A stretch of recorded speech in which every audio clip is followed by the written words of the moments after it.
Hello, I'm Oral Gibbs, and welcome to Oral Gibbs Live. Well, I have an interesting guest. Every year, at least I bring him once a year in the program, and he's going to be with us again here in the program. Going to meet my guest after these words.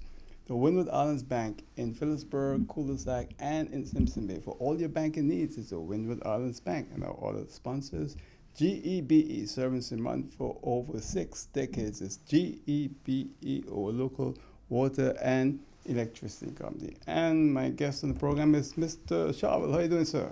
Yes, good evening, good day, good evening, wherever the person is hearing us in the world. Right. I know this, once you go on internet, it's around the world. So Yeah. thank you for the invitation, as usual. I think once a year I come here, and I thank you, Oral, for that invitation one more time. Thank you.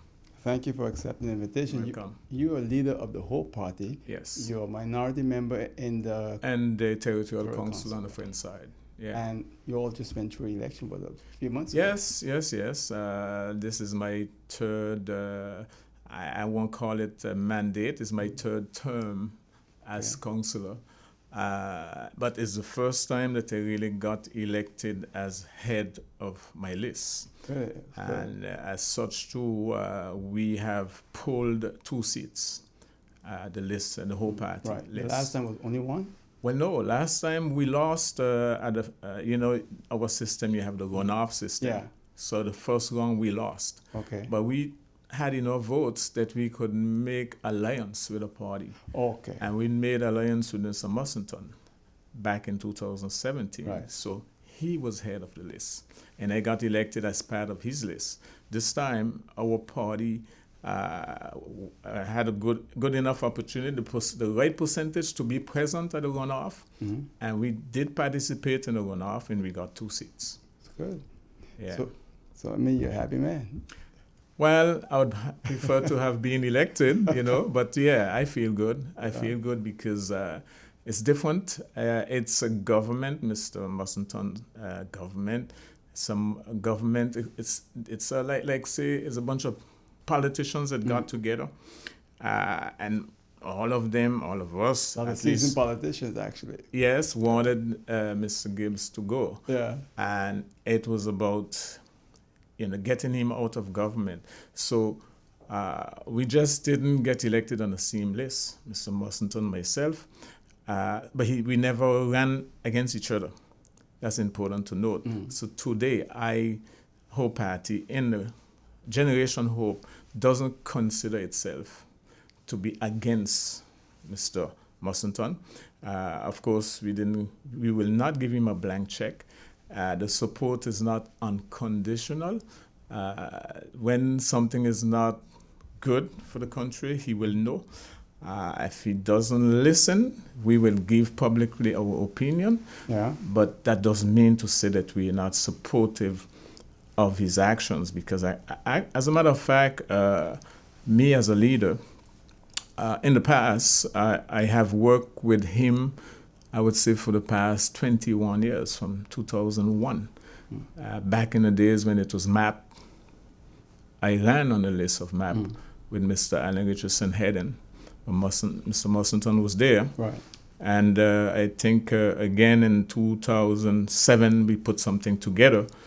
So we got quite a few years that we were fighting to sit in the driver's seat, to say.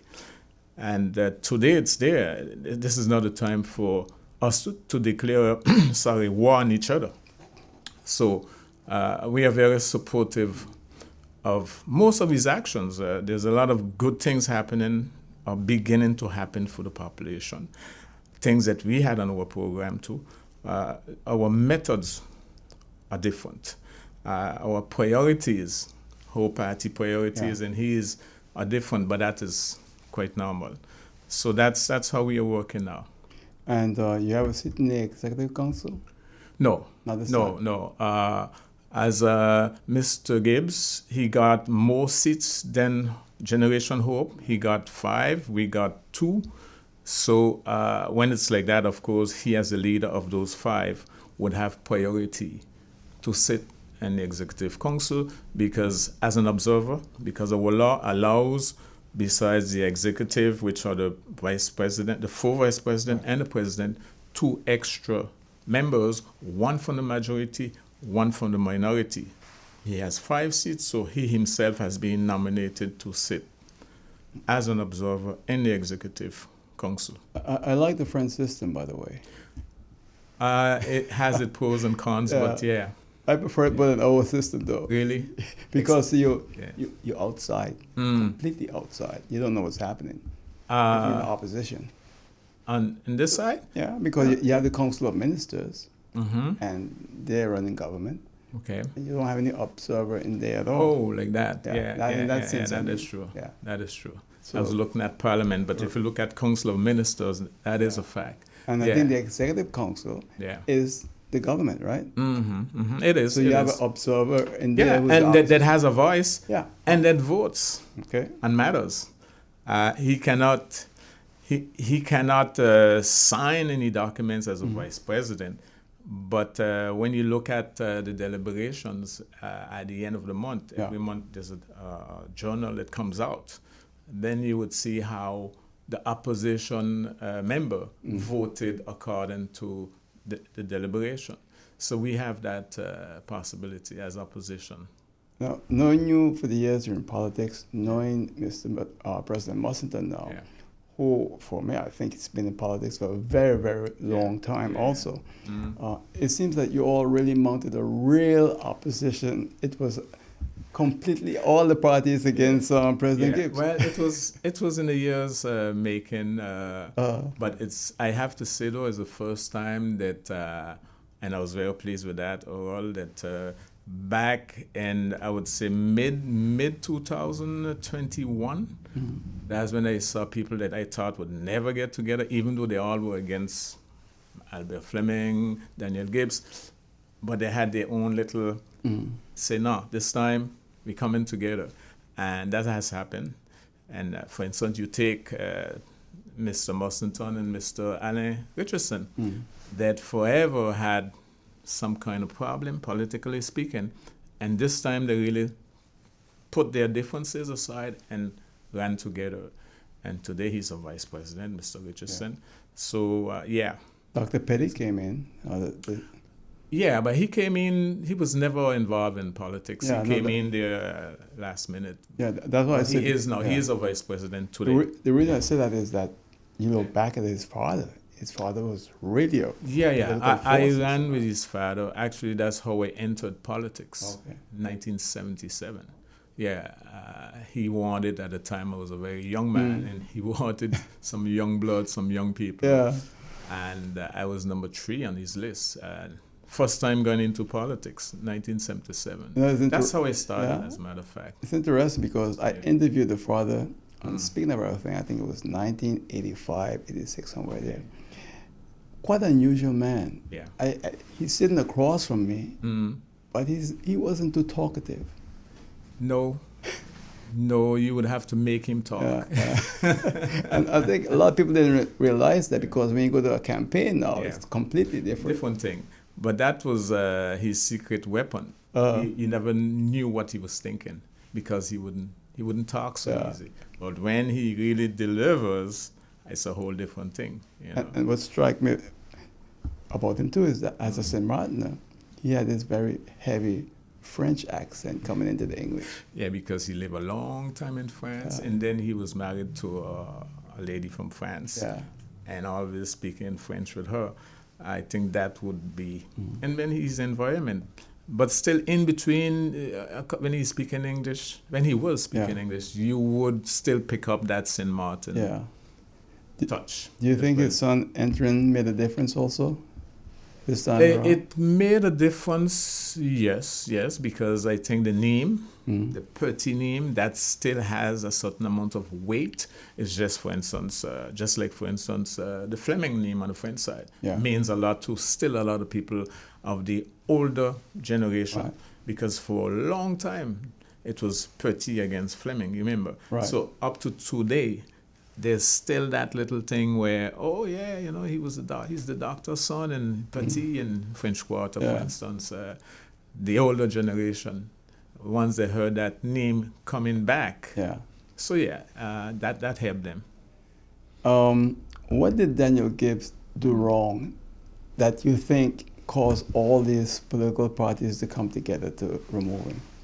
Well, I was surprised that he admitted himself during campaign on radio and on TV sometimes, oh, I would admit this is what I did wrong. Too far from the people, number one. And number two, not listening, not paying attention to his own advisors, to his vice presidents that would tell him, hey, we have a problem here, or we need to do this, and just disregarding that. But the main thing was too far away from your people and for too long. So that can be detrimental. So he has done that for too long, and we have the result.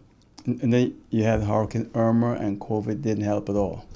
No, but he could have handled them differently. Mostly the Irma crisis, after the post-Irma, he was dependent, too much on the state, help from the state, money from the state. There were things that he could have done, at least his team, but he kept waiting and waiting. And of course, the more you wait, well, the results, you can drive through the French side, mostly Marigot or certain areas in Grand Cars, and realize that 5 years gone, there's so many things still to be rebuilt, infrastructures, etc. That's because too much of waiting for the state to act. There are a lot of things that he could have done differently when it comes to the reconstruction and other things. That also caused some problems for him because of giving contracts and so forth at one point in time. Yeah, it did. There were his policies, and I think the state kind of forced that on him, but he could have resisted and fight it. But whereas they kind of like brought up policies that were favoring companies from the outside, the French companies, and the local contractors got pushed aside. And then you had strikes, and so that also, yes, contributed to his defeat. Okay. You know, as a politician from the northern side, and you've had business on both sides of the island, what do you think about our similarities? And what do you think are our good similarities and our bad similarities? Okay. Now, I've never asked that question to anyone before. Well, I'm glad you're asking me that because I'm a product of that combination. My mother was from the southern side. My father not even from the northern side. He lived there, but he came from Guadeloupe. But I'm just saying that I feel the attachment. I'm attached to both sides. What we still have in common is that great belonging to this country, to St. Martin, calling it a country. So we have that. We still have that will, because we realize, that slogan, one country, one people, one country, one destiny. I think there are many of us really feel like that. So as long as that feeling remains, that will always be positive. We got a good remembrance of that. It reminded us the day, September 16, 2020. Remember when people came from both sides and say, this frontier has to open, and with the unity flag that is much talked about these days. I don't know if you heard about that. I'm going to ask you about that. But so that day too, the people, that feeling that they just talked about, that came back too. So we have that. Now, what is bad though is that when it comes to today, it's getting worse and worse. Banking. It's a problem from both sides actually, but I remember, and up to today now, accounts are still closed where we could open an account, from the French side. And now today, we cannot. We must have some kind of real estate or something that attaches some kind of asset on the dot side. If not, you cannot open an account. That never existed. Over there on the northern side, it's not about asset, but it's a lot of red tape, contrary to before. Jobs. opening a business. It has become very, very difficult for anyone from any side to do business on one side or the other. That wasn't so before. It wasn't like that. So those things, now that we are talking about unity via this flag, I think it's a good base for us to begin discussing so we can get back to where we used to be. I don't like what I'm feeling. This thing about, it's almost, we're saying one people, one country, one destiny, but with these things, no, then it's not. Then it's not about one people, one country, one destiny. If it's becoming more difficult to open an account on the Dutch side if you're French, or on the French side if you're Dutch, than in Anguilla or in some other country, we have a serious problem. The late Dr. Clawate on November 11, 1991, gave a speech. That was a speech that literally brought him down.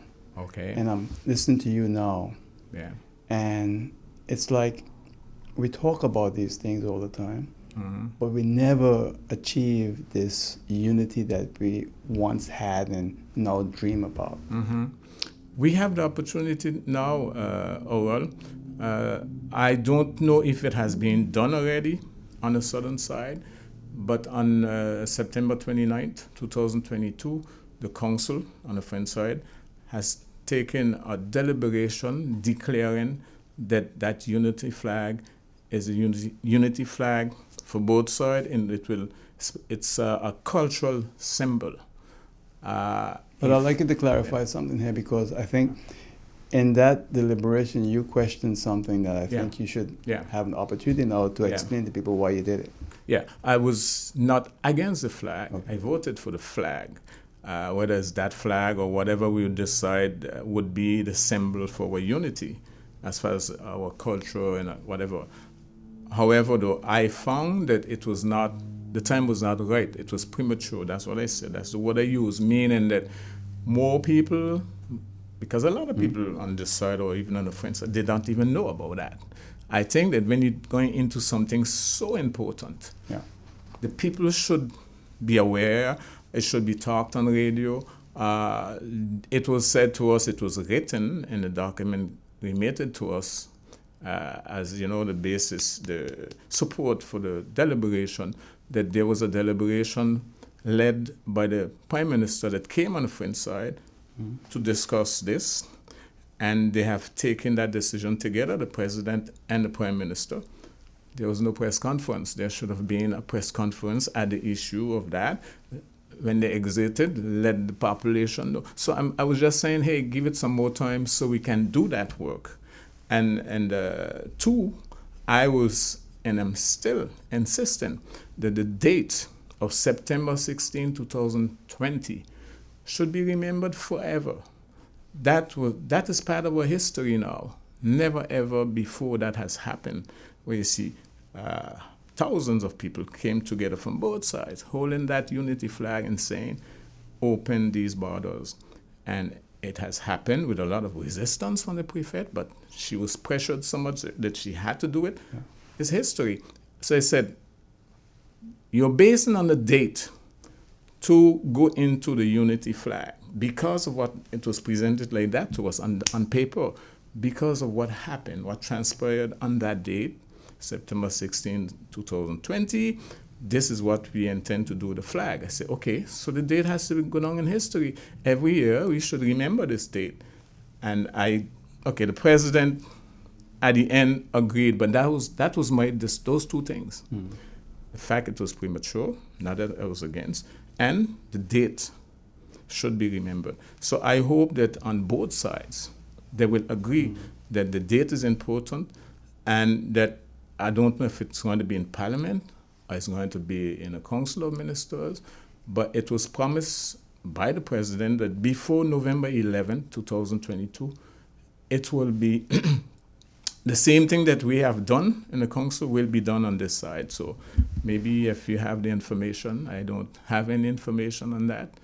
Do you know at what stage they are? Was it done already? Was it? I don't know. In fact, before Mr. Mussington was president, we could get him at any time. I sent him an invitation, and he haven't responded. So unfortunately, those That's things strange happen. though, because he's one of the few that would get in that position that would respond. I'm going to give him that. So I don't know if he got your message, because so far he been answering his phone. He got it. I see that he got it, but it's okay. He's a very busy man. So still insists, because it would be interesting to hear him explain. Yeah. And I would say too, the Prime Minister, because the document of the official document that was presented in the council was based on an agreement from Prime Minister and Mr. Mussington. This is what we have agreed upon. Yeah. So I think we should hear from both of them. I agree. President Mussington, when he was running for office many times on this program, but one time he said something that struck me, and that is that he said in the more than 20 years, no, we haven't had a doctor or lawyer St. Martin from the French side. Yeah. That kind of struck me, because on the Dutch side, it's a little different. How you feel about that? He's very, very committed to education, I sense. Yeah. I think he said that because he is misinformed. It's not true.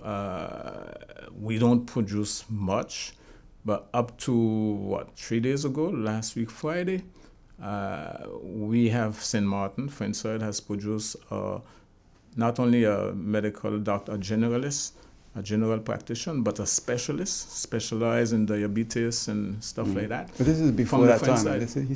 When he said this, it was like 2 years ago. Oh, even 2 years ago, there are some young St. Martiners that are doctors. I know at least 3 of them that are practicing in Guadeloupe right now. One will come back to the island pretty soon, because that's the law, that's how it is. They just can't come back here. They have to first practice in Guadeloupe mostly, at least for 2 or 3 years. Then they can come here or go somewhere else. So we have at least 4 or 5 of them. Okay. But it is true, we don't hear about that. And since they can't come back right away, we wouldn't even know that they exist, that they're there. But yeah, we have some. And lawyers also? Lawyers, we have a little less, but we have 1 or 2. I know about one in Martinique, a young one. I know one in Paris. He comes here now and again. He is in the council, as a matter of fact. He has been elected with Mr. Gibbs. He was on the list. He's a young lawyer from Sanigong.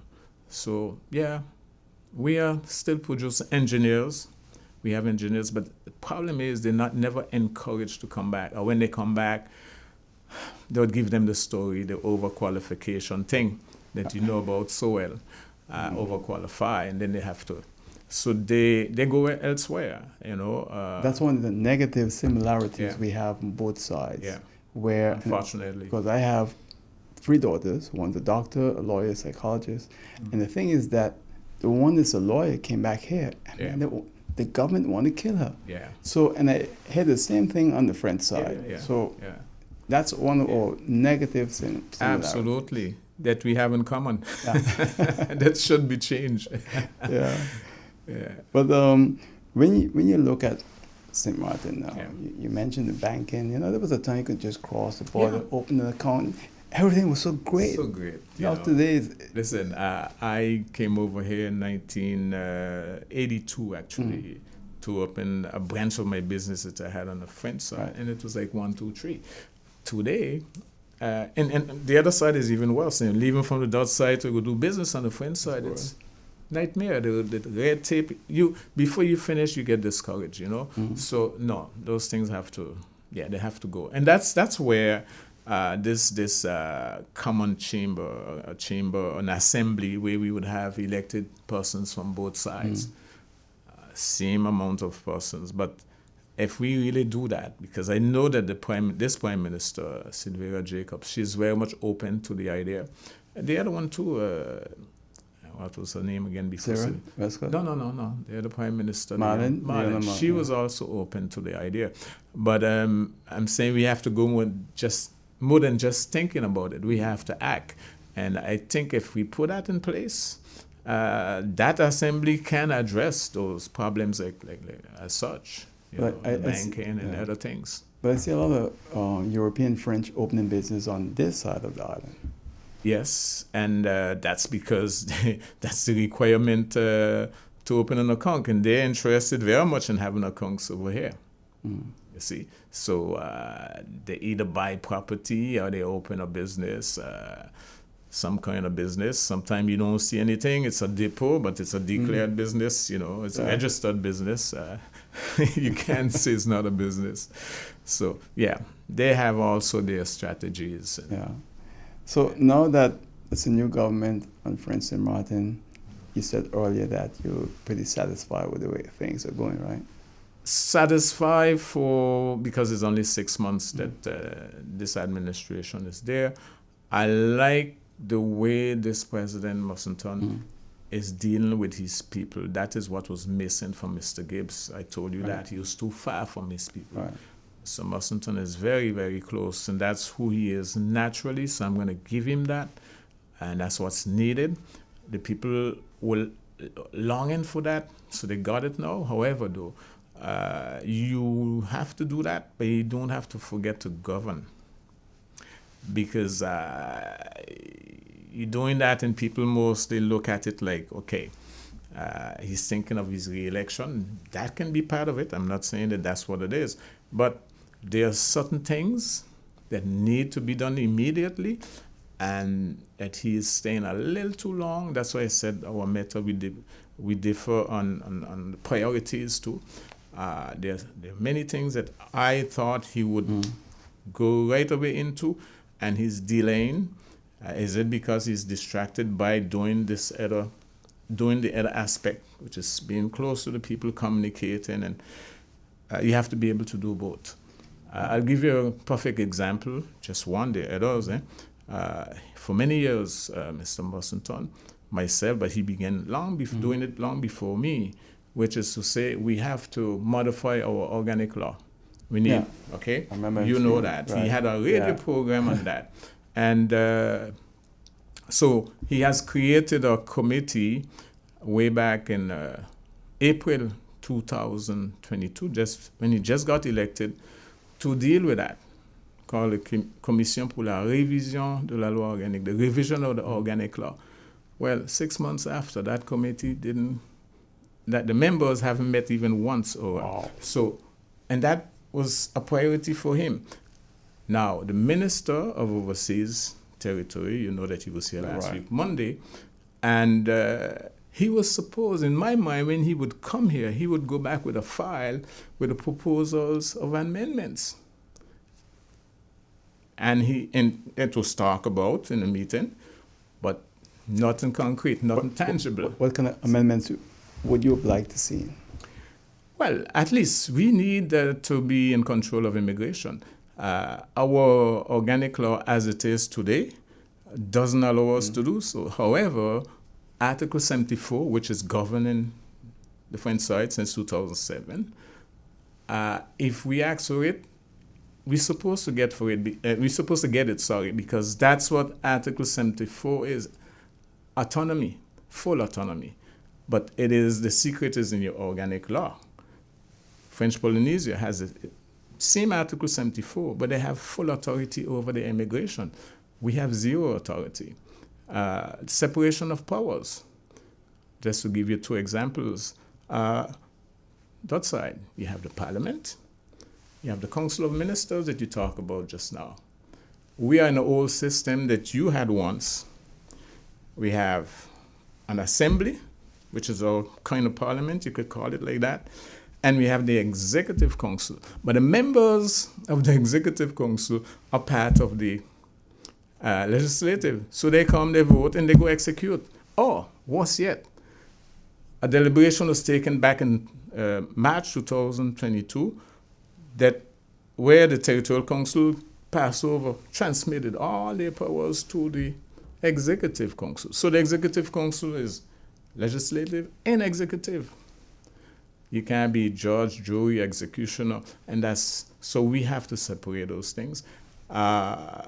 French Polynesia, that's how it is. Martinique, that is in Article 73, not even 74, they have that. So that's what we need. So you have to propose these things to France. They're saying, where are your proposals? Send us the proposal. So we need that. He went twice, the president, twice to France since he's elected, talked about it, but nothing specific, because it is this committee, the members of this committee would have to get together, put a whole list together, a whole document, and then it goes to Parliament, it goes to the Senate, and come back. And then next election is where we would have that separation of, it cannot happen during this mandate. So when the president goes to France, do you walk with a delegation of lawyers, etc., and so forth? Not that I know. I know he walks with a delegation lawyer. No, unless he would have a lawyer on the spot over there, but he doesn't leave this country with a lawyer. But I think he does a little better than the former president, is that he would have one or two persons with him, technicians. And it's much better than before, where we would see just the president, you know. Okay. Yeah. When you look at Sandy Ground, it's like a ticking time bomb. I drove through there last year and spent some time there, actually. Okay. I was surprised that, hey, you have such a good area, good people. The conditions are so bad Yeah. where people are living. Yeah. Well, it's been so for quite a while, Lowell. I think Irma made it worse, because, you know, when you got an area with fragile housing and a hurricane like Irma would pass through, you know, even though there were some strong ones, even those that went, but those, so Sanigong still, in some areas, mostly if you go inside of Sanigong, you would swear that the hurricane was just last week or 2 weeks ago. So attention is needed for Sanigong, reconstruction for our main cultural center, which is in Sanigong. Our main stadium is in Sanigong, 5 years after, still not rebuilt.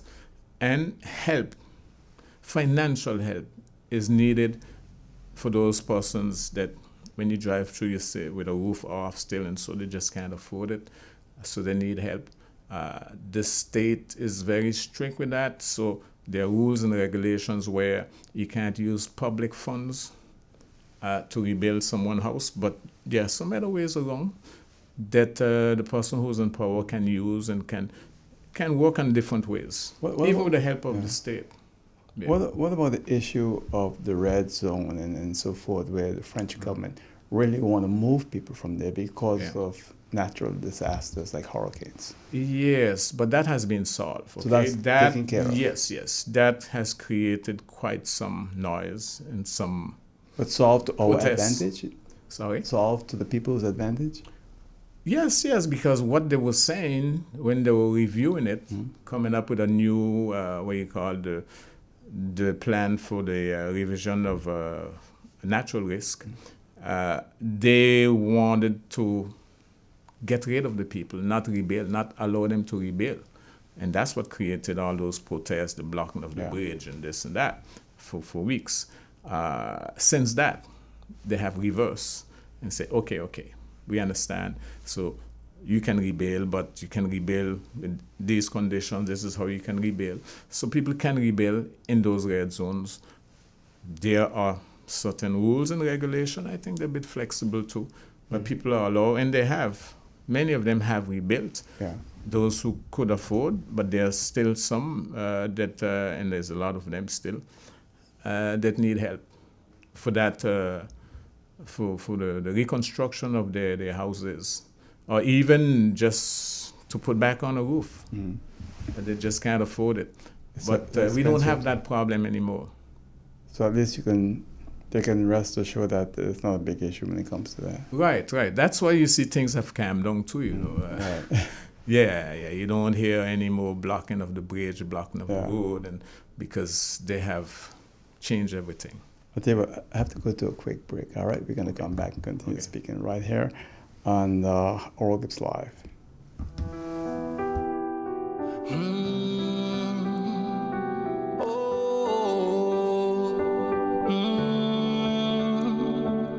In order to know what you want out of life, you need to observe, listen, and try it yourself. Promises, we can make it if we work together. That's just how it is. Let's stand strong, and serve the land.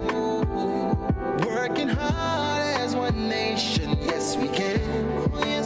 The more difficult it is to achieve, the more satisfying it is to make it. Just believe in us, we'll see you through it all. Never give up. Never give up. We can make it. Never forget those who were there for you. And if you dream big, you might just achieve it. The power to serve, standing for community. OGB got the power to serve, the power to serve. We got the energy. OGB.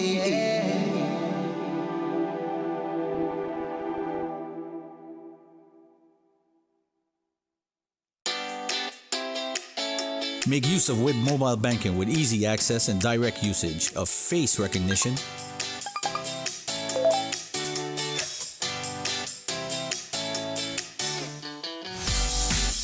PIN code,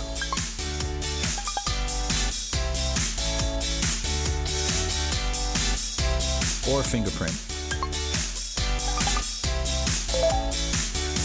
Download WIB mobile banking app and make your transaction from anywhere at any time.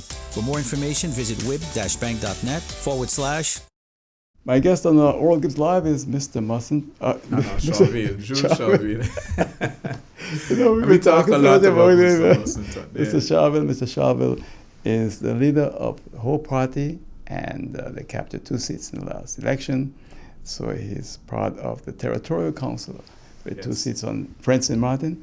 And it's good to have him. Every year he's here with me in the program, so it's good to have him back here in the program. I want to go back to this issue of the flag, because I'm going to go back even further. The first time I met Mussington was in 1985. That far back? Yes, because I had just started speaking about everything in 1984. So in 1985, they nominated me as one of the St. Martiners, with this Mako and everything else. Oh, yes. And those days. that's when we first met at the Standing Ground Center. Yeah. I know all his life, he's standing for St. Martin. The same with you. The unity flag, however, was designed by a good friend and schoolmate of mine, Mr. Lasana Sekou. Yeah. There's certain, we know how politicians think. When they put on that political hat, it's a complete different thing. Different, yes. I spoke with you earlier about your position and what you felt. Yeah. But is there anything else you feel you want to add about this whole issue? Because I think it's going to become a bigger issue later on. Yeah. Thanks for asking me that. And the question is important. I'll first explain you what my problem is on the French side. Yeah. We have voted. Opposition did not abstain. Opposition said we're not taking part in the vote because we feel that there are certain things need to be adjusted. But what bothers me that you mentioned that word political. I listened to the president since the vote. Yeah. And on radio, they asked him, what if in the future some other administration would decide to change the flag or just, come scrap the idea? And he said, well, in a democracy, that if that happens, but that's what he wants to do in his administration now.